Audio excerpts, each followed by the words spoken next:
కేటీఆర్ ఒక అవులానన్నా లేక ఏమనాలి అనేది అర్థం కావట్లేదు. అసలు లిక్కర్ పైన మాట్లాడే అర్హత లేదు వాళ్ళకు. ఆ కేటీఆర్ కుటుంబానికి అది అసలు కేటీఆర్ కల్వకుంట్ల కుటుంబం అంటేనే ఒక లిక్కర్ కుటుంబం అనేది ప్రింట్ పడ్డ ఈ కేటీఆర్ ప్రపంచంలో తెలంగాణ బిడ్డలందరూ అవమానపరిచే విధంగా తెలంగాణ రాష్ట్రంలో కాంగ్రెస్ ప్రభుత్వం ప్రజాపాలన వచ్చినాక జరుగుతుందని కామెంట్ చేసింది. నేను మీడియా ద్వారా ముక్కుసూటిగా అడుగుతున్నా, మీరు ఏం చేసిండ్రు? తెలంగాణ రాష్ట్రం కాదని ఇక్కడ దోసుకున్నది సరిపోదని ఢిల్లీ వరకు పోయి ఢిల్లీలో కూడా లిక్కర్ దందా చేసి తిహార్ జైలు అంటే మన భారతదేశంలో అత్యున్నతమైన శిక్షలు పడే ఖైదీలకు అంటే నేరస్తులకు ఉగ్రవాదులకు పడే ఆ యొక్క తిహార్ జైల్లో ఉండి వచ్చిన మీ సోదరిమణి అంతకంటే ఇంకా తెలంగాణ ప్రజలకు అవమానం, మహిళా లోకానికి అంత అవమానం ఎంత జరిగిందో మనందరికీ తెలుసు.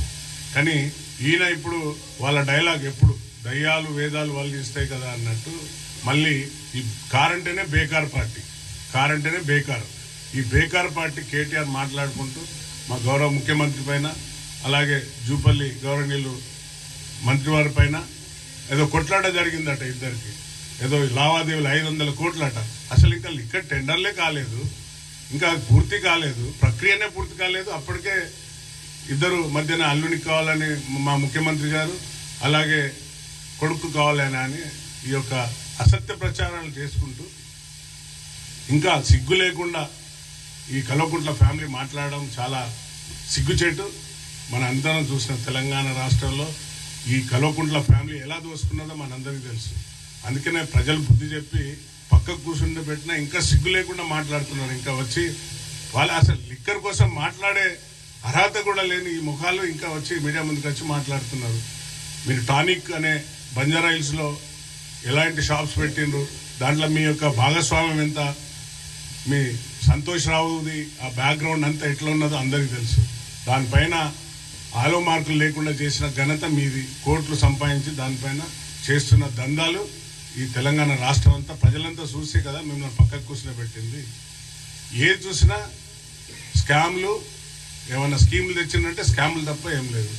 అడ్వాన్స్గా ఎలక్షన్ రాకముందే నువ్వు లిక్కర్ దందా చేసి కోట్ల డబ్బులు వేసుకొని పోయిండ్రు. తెలంగాణ రాష్ట్రాన్ని అప్పుకుప్ప చేసిపోయిన మీరు ఈరోజు మళ్ళీ మీడియా ముందుకు వచ్చి చాలా తెలంగాణ ప్రజలను అవమానం కలిగే విధంగా మాట్లాడుతున్నాడు.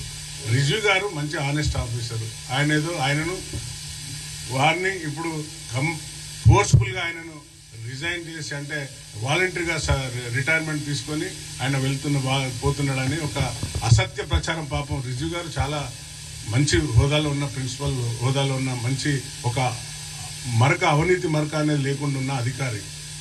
వారు వాలంటరీ తీసుకుంటున్నారు. నీకేమైనా ఫోన్ చేసి చెప్పిండా ముఖ్యమంత్రి వాళ్ళనో లేకుంటే మా యొక్క గౌరవ మంత్రివర్యులైన జూపల్లి కృష్ణారావు ఫోర్స్ చేసి నేను దిగిపో అని చెప్పిందా? మీ మీడియాకి వచ్చి చెప్పిందా లేకుంటే నీకేమైనా ఫోన్ చేసి చెప్పిండా? నేను సూటిగా క్వశ్చన్ చేస్తున్నా. పాపం ఆయన యొక్క సర్వీసు, ఆయన ఎన్నుకున్న విధానం, ఆయన ఉన్న నిర్జాతిగా నడిచే బాటలో వారు స్వచ్ఛందంగా వారు విరమణ అడిగారు. విరమణ పోతుంది, అది తప్పనిసరిగా ప్రభుత్వం దృష్టికి వస్తుంది. ప్రభుత్వం ఏమి వారికి వాలంటరీ ఇవ్వన్నా వద్దా అనేది ప్రభుత్వం తీసుకుంటుంది. ఇది కూడా కాదు, వీళ్ళు అక్కడ సెంట్రల్ గవర్నమెంట్కి రాయాలి. మళ్ళీ ఇదన్నీ తెలియకుండా ఒక మూర్ఖుల్లాగా మాట్లాడుతున్నారు. పాపం రిజ్వీని ఎందుకు లాగుతున్నారు ఇళ్లకు? వారు మంచి ఒక పేరున్న వ్యక్తి అని నువ్వే అంటున్నావు. మంచి పేరుతో ఉన్న ఒక హోదాలో ఉన్న వ్యక్తిని పాపం నీకు ఏదైతే కావాలనో, ఏదైతే దుష్ప్రచారం చేయాలనే ఉద్దేశంగా వారిని పాపం మధ్యకు తెచ్చి నీ అకృష్టాన్ని, మీ యొక్క చేష్టలన్నీ ఈ యొక్క మీడియా ద్వారా నువ్వు బయట పెట్టుకుంటాను. అసలు నీకు సిగ్గున్నదా అని అడుగుతున్నా మీడియా ద్వారా. నీకు సిగ్గు? నీ కల్వకుంట్ల ఫ్యామిలీకి, మీ బావ, నీకు, మీ చెల్లెకు మీకు ఉన్న తగాదలే సరిపోతలేవు. మీ చెల్లె స్పష్టంగా వచ్చి బయటకు వచ్చి మీడియా ముందు నిలబడి చెప్పింది, మీరంతా ఓ దయ్యాలని వేధించే దయ్యాలలాగా మా నాన్న చుట్టూ మొత్తం దయ్యాలు ఉన్నాయని చెప్పింది. అయినా ఇంకా సిగ్గు లేకుండా మళ్ళా వచ్చి ఈ కాంగ్రెస్ ప్రభుత్వంలో కొట్లాడుకుంటున్నారు వాటాలకని ఒక అసత్యమైన ప్రచారం మీడియా ద్వారా గ్లోబల్ ప్రచారం చేస్తున్నావు. కేటీఆర్ ఖబర్దార్, తస్మత్ జాగ్రత్త. మీరు ఏదైతే చేసిండ్రో మా ప్రజాపాలనలో మా యొక్క కాంగ్రెస్ ప్రభుత్వంలో ఓపెన్గా ట్రాన్స్పరెంట్గా జరుగుతుంది. ఏదున్నా కూడా అడిగే హక్కు కల్పించాడు మా ముఖ్యమంత్రి గారు. ఏదున్నా కూడా మీరు అడగండి, చేయండి, ప్రజాపాలనలో సరిగా చేయండి అని చెప్తున్నారు. మీరు టానిక్ పేరు మీద ఎంత దోసుకున్నారో తప్పనిసరిగా నువ్వు రా, ఏ దేవుని దగ్గరికి వస్తావు, ఏ గుడికాడ దగ్గరికి వస్తావు రా, గుళ్ళకు పోయి ప్రమాణం చేద్దాం. దమ్ము ధైర్యం ఉంటారా, ఏ గుడికి, మన ఎల్లమ్మ గుడి, మన ఏదైతే బంజారా హిల్స్లో ఉందో, జూబ్లీ హిల్స్లో ఉందో ఆ గుడికాడికి రా, వస్తాం మేము, వచ్చి ప్రమాణం చేద్దాం. నువ్వు ఎంత దోసుకున్నావు తెలంగాణ ప్రజలను, మాన ప్రాణ ధనం అంతా నీకు ఇంకా సరిపోలేనట్టున్నావు. నువ్వు రా, నీకు దమ్ము ధైర్యం ఉంటారా, అక్కడ రా, ఇద్దరం ప్రమాణం చేద్దాం. మీరు ఎట్లా దోసుకున్నారో సిద్ధమా అంటే సిద్ధం. ఇలా మా గౌరవ ముఖ్యమంత్రి గారు పాపం అల్లుడిని అనవసరంగా లాగుతున్నావు, దందాలు చేస్తున్నారని ఎంతసేపు నువ్వు ఒక యూట్యూబ్ ఛానల్ ఎక్కడో కూర్చుండబెట్టి అన్ని కంటెంట్ పెట్టి తెలుగు స్క్రైబ్ అనే దానిపైన పెట్టి అసత్య ప్రచారం చేస్తున్నావు.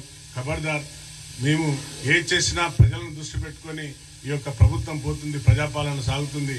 కాబట్టి ఇటువంటి అసత్య ప్రచారాలు చేయకు కేటీఆర్. ఇంకా నీకు సిగ్గు మానవ లేకుండా ఉన్నట్టున్నది నాకు తెలిసి. అందుకనే ఎంతసేపు గ్లోబల్ ప్రచారాలు చేస్తున్నావు నువ్వు వచ్చి మీడియా ముందు. తస్మత్ జాగ్రత్త. Thank you.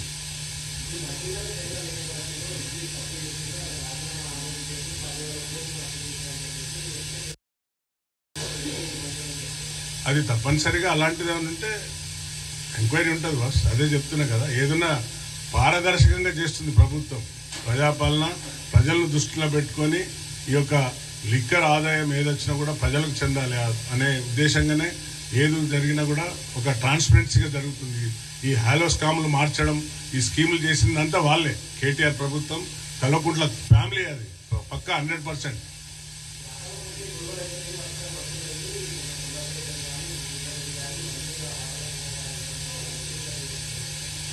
ఆ సోదరికి అవగాహన లేకుండా అమ్మాయి మాట్లాడింది, దాన్ని పెద్ద మనం తీసుకోం, వాళ్ళ బిడ్డ మాట్లాడింది. అది కాదు, దమ్ముంటే కేటీఆర్ను రమ్మను, సిట్ ఫామ్ చేస్తాం, సిట్లో ఎంక్వైరీ చేపిద్దాం.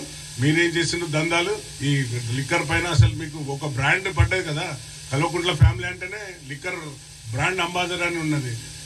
ఇంకా సిగ్గు లేకుండా మాట్లాడుతున్నాడు దాని మీద. ప్రభుత్వ లోపల ఏముంటుంది, క్యాబినెట్లో ఏది జరిగినా కూడా ట్రాన్స్పరెన్సీ కదా.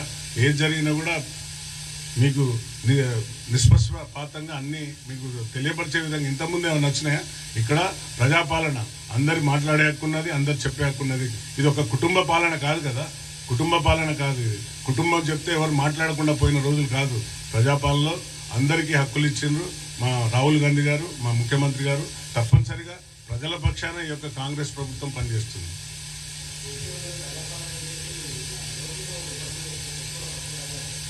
ఎవరు చెప్పారు బాస్ కొట్టుకున్నారని? తప్పది. విమర్శ అదే కదా, ప్రజాపాలన స్వేచ్ఛ ఇచ్చిండ్రు, మాట్లాడే హక్కు ఉన్నది, చెప్పుకున్నారు వాళ్ళు బాధ. కానీ అది ఏదైతే ఉందో, ఆ కంటెంట్ ఏది ఉందో, ఆ చెల్లి మాట్లాడింది తప్పు. అదన్నీ బీఆర్ఎస్ దీన్నంతా ఒక దుష్ప్రచారంగా క్రియేట్ చేస్తుంది తప్ప ప్రజలను తప్పుదోవ పట్టించే విధంగా చేస్తున్నది. ఈ కేటీఆర్కు చాలా మాటల్లో చాతుర్యం ఉంది కదా. తెలంగాణ రాష్ట్రాన్ని ఎలా దోసుకున్నారు, ఎలా చేసిండ్రు, ఎంతసేపు ఉద్యమ పార్టీ అని చెప్పి ఇంకా ఎంత దోసుకుంటారు, ఇంకా ఎన్ని రోజులు ఇవన్నీ కూడా సాగాయి కదా. Thank you.